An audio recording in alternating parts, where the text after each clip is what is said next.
On a night so cold it could crack your bones, something happened on 2nd Street that no one in their right mind could have predicted, and definitely no one wanted to believe.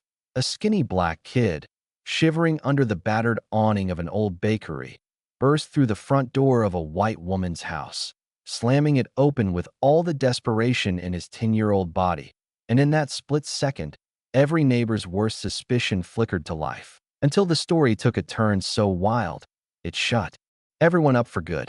Yeah, that happened. And if you ever think small acts of kindness don't come full circle, you need to hear this. Because what you're about to feel, it'll stay with you long after the credits roll. Malik never meant to be anybody's hero. Most days, his only plan was to stay invisible. Head down, keep moving, try not to freeze. On that brutal winter night, he just settled against the bricks, knees hugged to his chest, when the lights across the street, blue door, lace curtains, started flickering weird, not the usual cozy kind, but more like a warning. Eve Willow lived there, silver-haired, skin like paper, old enough to have seen the world go cruel more than once. She was one of the few folks who ever noticed Malik, sometimes sliding a sandwich through the gate, a quiet "You okay, honey?" that made him feel seen, if only for a second. He used to watch her through that big window, sipping tea, petting her black cat, always with a book in her lap, gentle as rain.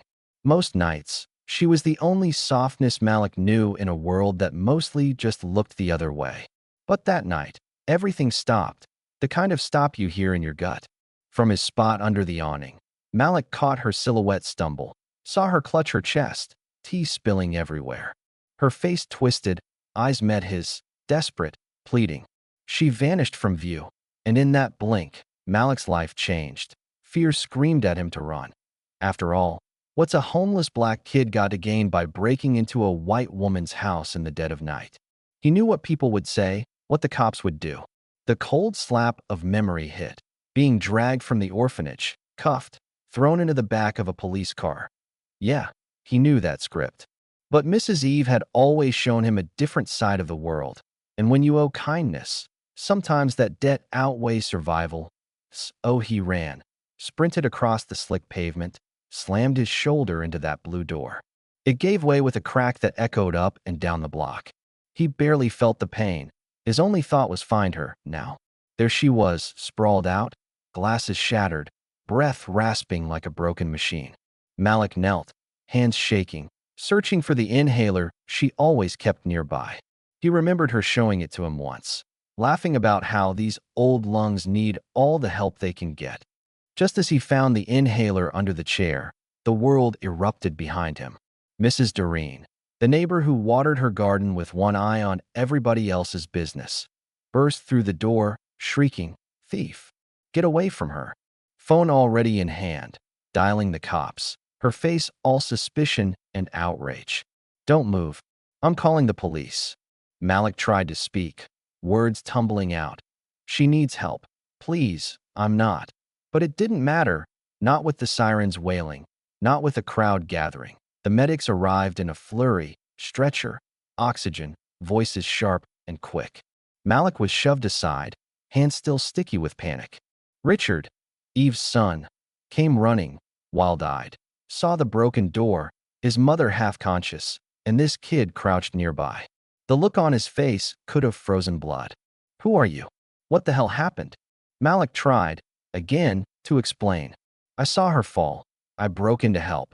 But nobody was listening. A cop grabbed Malik, yanked his arms behind his back, the cuffs biting into his wrists. "Let's go. Kid, you're coming with us." The neighbors watched, murmuring, some nodding like, "Of course, this is what happens," others frowning, uncertain. Malik sat in the back of the cruiser, his breath fogging the window, every bit of warmth he'd ever known slipping away. The station was a blur of harsh lights and louder questions. "Who sent you? Were you trying to rob her? Did you have help?" Over and over. No space to breathe. No room for the truth. You ever try to tell the truth when nobody's willing to hear it? That's a special kind of hell. Malik's mind wandered. Back to the orphanage, the cold corners he slept in, the dreams he never told anyone. He didn't beg, didn't steal, just tried to survive, tried to remember his mom's face even though it had faded long ago. But that night, all he could do was wait, head pounding, praying someone would believe him. Hours later, the door opened. A different cop, softer this time. "Mrs. Eve's awake. She wants to talk to you." Malik's heart did a somersault, hope flickering. At the hospital, Richard hovered by his mom's bed, looking more lost than angry. Eve, pale but fierce, squeezed her son's hand, then pointed at Malik. "That boy saved my life. He broke in because he saw me collapse. You listen to him, Richard. He's got more courage than most grown men I know." It hit Richard like a punch. He'd misjudged, let his fear shape the whole story. He knelt beside Malik, apology thick in his throat. "I'm sorry, Malik. I got it all wrong." And for the first time, someone looked at Malik not with suspicion, but with gratitude. The cop uncuffed him, murmured something about misunderstanding, and suddenly Malik felt weightless, tears streaming. This time, not from fear, but relief. Richard drove Malik home, the blue door now patched up, Eve waiting inside with a blanket and hot tea. "Stay with us tonight. Malik, please," Richard said, his voice softer than Malik had ever heard from any grown man. Malik barely nodded, too stunned to believe it was real. That night, he slept in a real bed. Awkward, at first, careful not to touch anything, heart pounding every time a floorboard creaked. But Eve just smiled, piling food on his plate.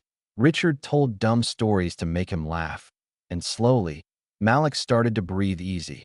The days passed, and Malik fit himself into the rhythms of the house, fixing chairs, picking flowers, baking pies that somehow tasted of hope. Richard watched him, realizing this kid had survived things he'd never understand. Eve became the grandmother Malik never had, teaching him songs on the old piano, telling stories about her own hard childhood. They formed a family, patchwork and imperfect, but real. There were setbacks, painful memories, dead ends searching for Malik's past. Richard spent months digging through old records, chasing rumors of a lost mother. Every lead seemed to vanish, until one day, a faded file at a forgotten charity changed everything. Sarah Davies, Malik's birth mother, sick, desperate, forced to leave her baby behind, but never stopped loving him.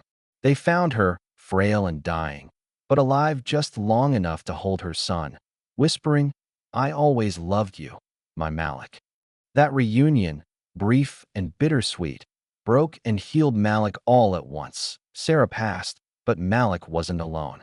Richard and Eve were there, their arms tight around him, their love fierce enough to fight off even the deepest darkness. Life moved forward. Richard bought a new house filled with light, Eve's piano by the window, laughter spilling through the rooms. Malik started school, nervous at first, but blossoming with every book, every gentle encouragement. There were hard days, stares, whispers about his past, but Malik stood tall, knowing what real family felt like. They spent weekends at the park, made clumsy apple pies, fixed bicycles, watched sunsets and learned, over and over, that kindness, real kindness, leaves a mark nothing can erase. Malik wasn't just a street kid anymore. He was a son, a grandson, a survivor, and, yeah, a hero. And that blue house on 2nd Street, it became more than a home. It was a reminder to everyone, neighbor, cop, stranger on the sidewalk, that sometimes it takes just one act of courage to rewrite the whole story. So, what do you think, really? Who decides what makes a hero or a villain? Your heart, or the first impression you see on a cold night? Would you have done what Malik did, or played it safe? I want to hear your thoughts. Drop them in the comments. Hit like if you felt something, and subscribe for more stories that remind us, even in a world quick to judge, kindness always finds its way home.